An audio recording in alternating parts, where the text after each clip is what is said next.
Hi, and welcome to another video on the Targeted Individual Program. In my last video, I spoke about Coercive Mind Control Program, or Coercive Persuasion Program. In this video, I will continue speaking about those types of program or system, but in this video, I will talk about the tactics that are used in these programs. So, how do they work? The tactics used to create undue psychological and social influence, often by means involving anxiety and stress, falls into 7 main categories. The first tactic is to increase suggestibility and soften up the individual through specific hypnotic or other suggestibility increasing techniques such as extended audio, visual, verbal, and tactile fixation drill, excessive exact repetition of routine activities, sleep restriction, and or nutritional restriction. Tactic 2. Establish control over the person's social environment, time, and sources of social support by a system of often excessive reward and punishment.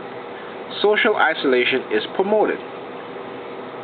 Contact with family and friends is not. Tactic 3. Prohibit disconfirming information and non-supporting opinions in group communications.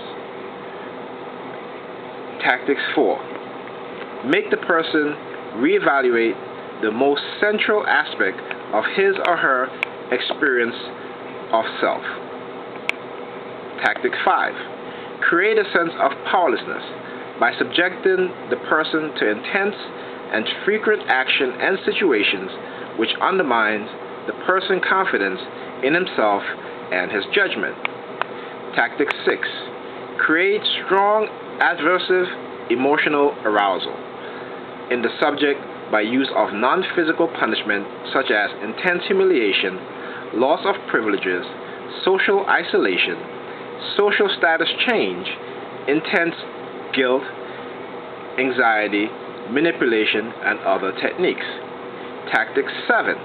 Intimidate the person with the force of group-sanctioned secular psychological threats. For example, it may be suggested or implied that failure to adopt the approved attitude, belief, or consequent behavior will lead to severe punishment or dire consequences such as physical or mental illness, the reappearance of a prior physical illness, drug dependence, economic collapse, social failure, divorce, disintegration, failure to find a mate, etc.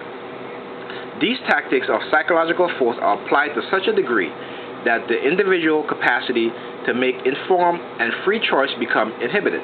The victims become unable to make the normal, wise, or balanced decision which they most likely or normally would have made had they not been unknowingly manipulated by these coordinated technical processes. The cumulative effect of these processes can be an even more effective form of undue influence than pain, torture, drugs, or the use of physical force or physical and legal threats. So, how do coercive psychological persuasion differ from other kinds of influence? Well, coercive psychological systems are distinguished from benign social learning or peaceful persuasion by the specific condition under which they are conducted.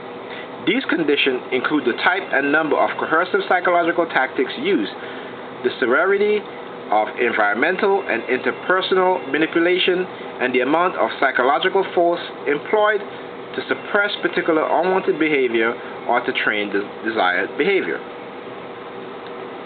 Coercive force is traditionally visualized in physical term. In this form, it is easily definable, clear and cut and ambiguous.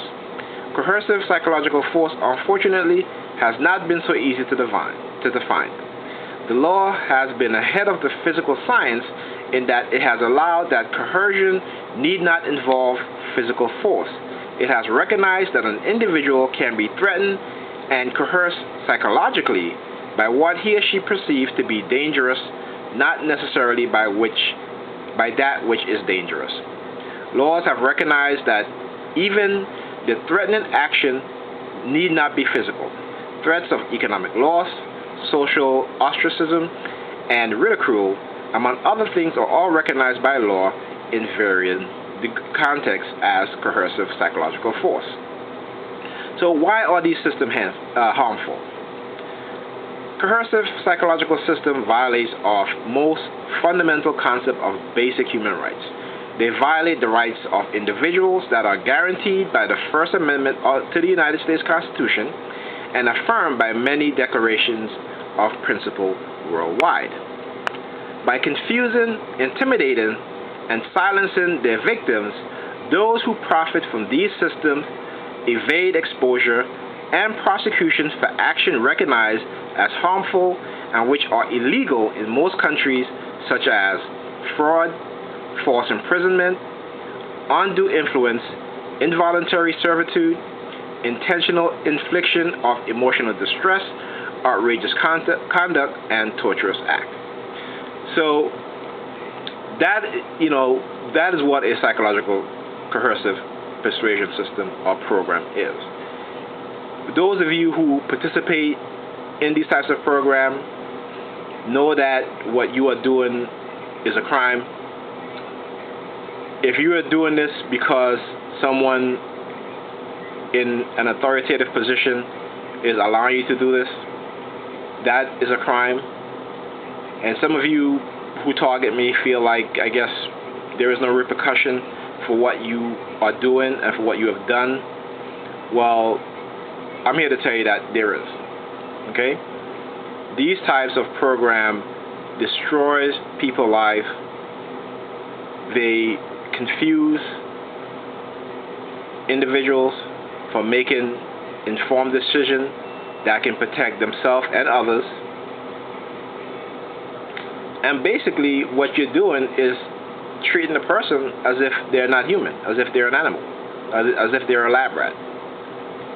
So for those of you out there who still think mind control doesn't exist, know that it does.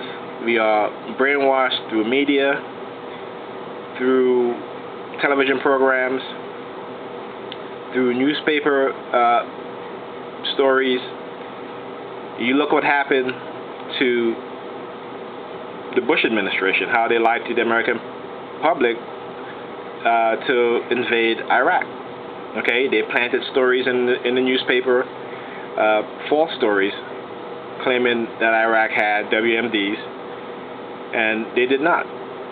So if the public don't think that they can be manipulated or brainwashed, then you're living in your dream and you need to wake up. Okay? In terms of my targeting, it is one in which my perpetrators have tried to intimidate, embarrass, threaten me with mental illness, threaten me with incarceration, even threatening to kill me. But I say this to my perpetrators and to anyone who participates in this program, that is what you will have to do to shut me up. If you think that you can do this to me and I will remain silent for whatever reason you feel, okay, you are totally wrong.